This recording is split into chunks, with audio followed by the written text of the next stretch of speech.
Unit సభ్యులు అందరికీ మహాశివరాత్రి శుభాకాంక్షలు తెలియజేస్తున్నా. అండ్ యాక్చువల్ గా ఈ మహాశివరాత్రి శివుడి తాలూకా ఆశీస్సులు గాని చూడండి, ఎంత సౌండ్ రిసౌండింగ్ సక్సెస్ అంటే ఇదే.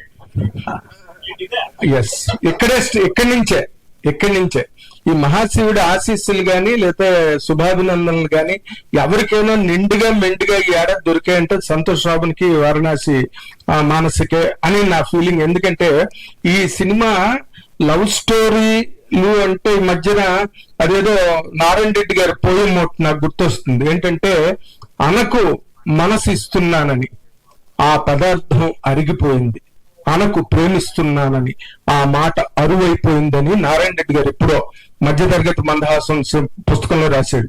అలాగా ఈ మధ్యన అమ్మాయి అబ్బాయి ప్రేమలు పెళ్లిళ్ళు అంటే మరీ చిల్లర వ్యవహారంగా తయారైపోయింది మార్కెట్ లో.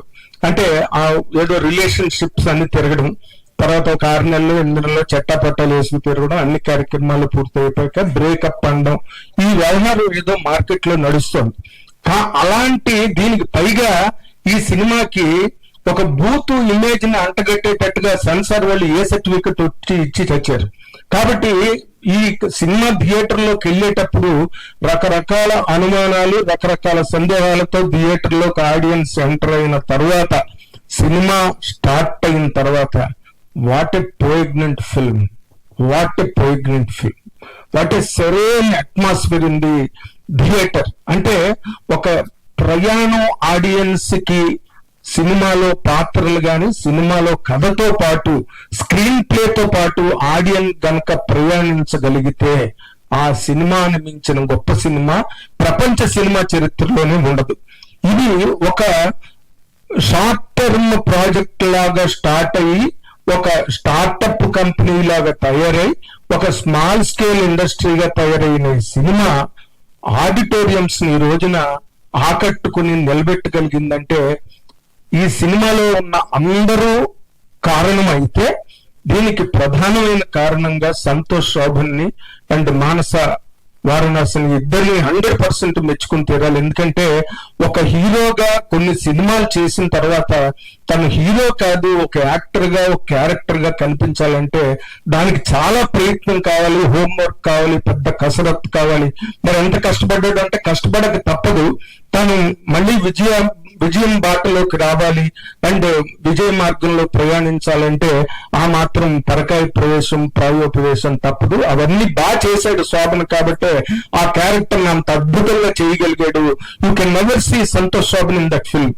ఆ కుర్రాడు ఎవరైతే అమ్మాయి గురించి లాస్ట్ సీన్స్ అంటే మనలో క్యారెక్టర్ ఏదైనా పేరు ఏదైనా సంతోష్ శోభన్ యాక్ట్ చేసిన క్యారెక్టర్ ఉన్నదే మనలోనే కొంతమంది గండుశీల గుండు కూడా పట్టేసిందని ఏవో మెసేజ్లు చూసాను ఈ మధ్య నేను.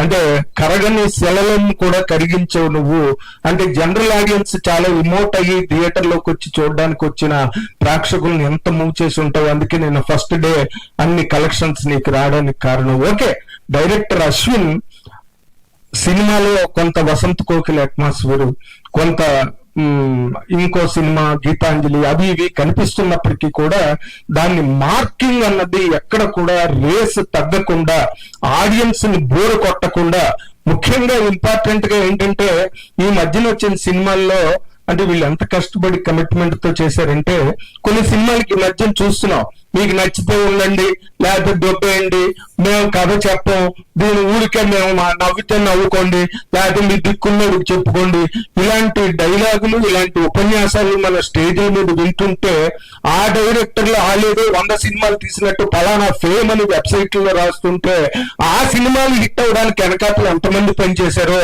ఆ అంతమంది ఇటువంటి సినిమాలు వెనకాతలు లేకపోవడం, ఆ సినిమాలు థియేటర్లో ఎలా వస్తున్నాయో మనం చూస్తున్న ఈ నేపథ్యంలో ఈ రోజు రిలీజ్ అయిన ఫ్రెండ్లీ కపుల్ 100% అంటే ఎంత బాగుందో. అసలు ఒకళ్ళొకరు కోఆపరేట్ చేసుకుని అమ్మాయి అబ్బాయి ఒకళ్ళు ముందు నడవడానికి ఎంతో ఆశతో ఆశయంతో ముందుకెళ్లిన ఇద్దరు ప్రేమ జంటలో ఒక డైరెక్టర్ ఆ పక్షుల మీద సింబలైజ్ చేసాడు. నిజంగా hats off to that director. అంటే కొత్త డైరెక్టర్ ఈ సినిమా ఇండస్ట్రీకి ఎంత ప్రాణం పోస్తున్నారో ఇలాంటి సంతోష్ శోభన్ అండ్ వారణాసి మానస లాంటి ఆర్టిస్టులు కూడా అంతే ప్రాణం పోసి నటించడానికి అవకాశం ఉన్న కథలు దొరకడం, అటువంటి దానికి అంటే మహాశివరాత్రి కాబట్టి చెప్తున్నా, మహాశివుడు డేట్లు తీసుకొచ్చి కూడా సినిమా తీసేయగలిగే యూవి కాన్సెప్ట్స్ లాంటి గొప్పళ్ళు ఇలాంటి మానవ మాతృలతో సినిమాలు చేయడం అన్నది దీనికి గొప్ప విశేషం. అంటే మహాశివుడు అంటే మెగాస్టార్ చిరంజీవి గారు అని నా ఉద్దేశం.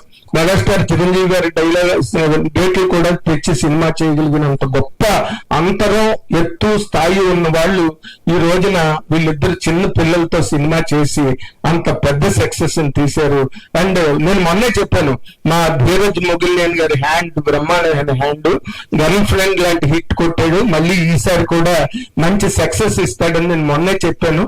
దానికి అనువుగా, రుజువుగా, నిదర్శనంగా ఈ రోజున కపుల్ ఫ్రెండ్లీ సినిమా ఇంత బాగా ఆడుతున్నది, ఇంతమంది రిసీవ్ చేసుకుంటున్నారంటే నేను నిజంగా అంటే ఒక సీనియర్ జర్నలిస్ట్ గా ఇన్నాళ్ళుగా మీడియాలో ఉన్న పర్సన్ గా ఒక కొత్త డైరెక్టర్ ఇచ్చిన ఒక న్యూ పారాడైమ్ లవ్ స్టోరీకి అమ్మాయి కోసం అబ్బాయి, అబ్బాయి కోసం అమ్మాయి కమిట్మెంట్ తో నిలబడగలిగే ఒక గొప్ప కథని, ఎగ్జాంపులరీ స్టోరీని రాసిచ్చాడు. ఇది కొంతవరకైనా సినిమా సమాజానికి ఒక ఇన్స్పిరేషన్ గా ఉంటుంది అండ్ బ్రహ్మాండమైన కథాంశంతో వచ్చిన దాన్ని. కాబట్టి ఈ రోజున ఆడియన్స్ ఎంతో గౌరవించి సినిమాని రిసీవ్ చేసుకున్నారు. అండ్ ఈ సినిమా ఇంకా బాగా ఆడుతుంది, ఇంకా బాగా ఆడుతుందండి. ప్రొవైడెడ్ నిర్మాతలు దీన్ని ఇంకా బాగా పుష్ చేయాలని నేను కోరుకుంటున్నాను. I wish you all the very best Santosh Shobhan. నేను ముందే చెప్పాను నీకు హిట్ కొడతావు సంతోష్ ఈ సినిమాతో, ట్రైలర్ చూసి చెప్పాను. అండ్ అమ్మాయి ఇంటర్వ్యూకి వస్తే అమ్మాయికి కూడా చెప్పాను. I'm very happy, my words came true. Thank you very much.